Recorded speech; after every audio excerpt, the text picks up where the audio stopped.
உண்மை காதலுக்கு உதவுவதற்காகவும் காதலர்களின் பிரச்சனைகளுக்கு உடனடியாக தீர்வு காண்பதற்காகவும் தமிழகத்தில் துவக்கப்பட்டுள்ளது காதலர் கட்சி.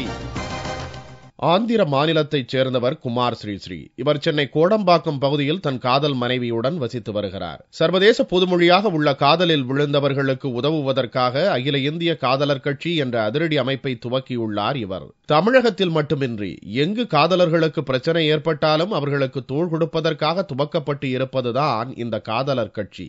காதலித்து திருமணம் செய்து கொள்ளும் போது தனக்கு ஏற்பட்ட பிரச்சனைகள் இனி எந்த காதலர்களுக்கும் ஏற்படக்கூடாது என்பதற்காக இந்த கட்சியை உருவாக்கியதாக குமார் ஸ்ரீஸ்ரீ கூறினார். அகில இந்திய காதலர் கட்சி என்று நடத்திட்டு வரேன். தினந்தோறும் ஒரு 50-60 பேர் ஃபோன் கால்ஸில் கான்டாக்ட் இருக்கு. அவங்களோட ப்ராப்ளம்ஸ் என்னன்னு நான் சால்வ் பண்ணிடுவேன். கமிஷனர் மூலமா அவங்க ப்ராப்ளம்ஸ் சால்வ் பண்றேன். எங்க காதலர் கட்சி சார்பாக நாங்கள் கல்யாணம் பண்ணி வைக்கிறேன். இப்போதுக்கு 15-20 மேல கல்யாணம் பண்ணி வச்சிருக்கிறோம். 2 ஆண்டுகளாக செயல்பட்டு வரும் இந்த கட்சியில் 1 லட்சத்திற்கும் அதிகமானோர் தற்போது உறுப்பினர்களாக சேர்க்கப்பட்டு உள்ளனர். காதலர்களுக்கு திருமணம் செய்வதில் ஏற்படும் சிக்கல்கள் மற்றும் ஜாதி தொடர்பான பிரச்சனைகள் எல்லாவற்றையும் சட்ட ரீதியாக தீர்த்து அவர்களை ஒன்று சேர்த்து வைப்பதே இந்த கட்சியின் லட்சியம், கொள்கை எல்லாம். அவங்களுக்கு காதலர்கள் முன்னேற்றத்துக்காக அவங்க ஜாதி, தீண்டாமை, வரதட்சணை கொடுமை, பால்ய விவாகம், திருமணம், இந்த மாதிரி இது எல்லாமே உண்மையான காதலர் தான் ஒழிக்கிறது. காதல் என்பது ஆத்மார்த்தமானது. காதலர்கள் என்ற போர்வையில் கடற்கரையில் அமர்ந்து சில்மிஷங்களில் ஈடுபடுவதல்ல காதல் என்று கூறும் குமார் ஸ்ரீஸ்ரீ இது போன்றவர்களுக்கு எக்காலமும் தங்களின் ஆதரவு கிடையாது என்றும் திட்டவட்டமாக கூறுகிறார். என்னோட சப்போர்ட் உண்மையான காதலர்கள் மட்டும்தான் சப்போர்ட்டிங்.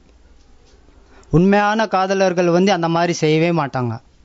இந்த பொழுதுபோக்குக்காக, டைம் பாஸுக்காக வீட்டில் அவங்க சந்திக்க முடியாத பெற்றோருக்கு பயம் இல்லாம இந்த மாதிரி ஜாலியா என்ஜாய் பண்ணிட்டு டைம் பாஸ் பண்ணிட்டு போற ஆளுங்க தான் இந்த மாதிரி செஞ்சுட்டு இருப்பாங்க.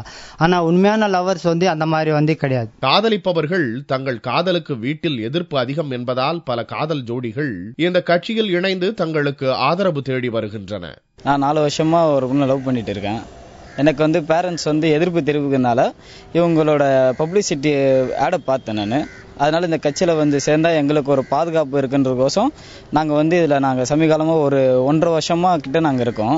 இந்த காதலர் கட்சின்றது எங்களுக்கு ரொம்ப ஹெல்ப்ஃபுல்லாக இருக்குது. நானும் ஒரு 5 இயர்ஸாக லவ் பண்ணிட்டு இருக்கேன். எங்களுக்கு ஏதாவது ப்ராப்ளம்னா அந்த கட்சி தலைவர்கிட்ட நாங்கள் பேசுவோம். அவங்க ப்ராப்ளத்தை சால்வ் பண்ணி தரேன்னு சொல்லியிருக்காங்க. இது நிறைய பேர் காதலர்கிட்ட இருந்து எங்களுக்கு நிறைய ஆதரவு கிடைக்குது. நண்பர்களின் காதலுக்கு ஆதரவு தெரிவிப்பவர்களும் இந்த கட்சியில் உறுப்பினராக சேர்ந்து மற்றவர்களின் காதலுக்காக பாடுபடுகின்றனர். இந்த காதல் கட்சியை சேர்ந்தது காரணமே எனக்கு லவ் ஃபெயிலியர் ஆயிடுச்சு. எனக்கு இந்த காதல் கட்சியை பத்தி எனக்கு தெரியாதனால எனக்கு அந்த காதல் சக்சஸ் ஆகலை. ஆனால் இப்போ எனக்கு அரேஞ்சாச்சு, நான் சந்தோஷமா இருக்கேன். அந்த மாதிரி ஃபீலிங் மற்றவங்களுக்கு வரக்கூடாதுன்ற ஒரே காரணனால இந்த கட்சியில் சேர்ந்திருக்கேன். காதலுக்கு வயது வித்தியாசம் கிடையாது என்பர். காதலுக்கு உதவவும் வயது வித்தியாசம் இல்லாமல் இந்த கட்சியில் பலர் இணைந்துள்ளனர். அரசியல் கட்சிக்கு போட்டியாக இந்த காதலர் கட்சி தேர்தல் வரை போகாமல் இருந்தால் சரி.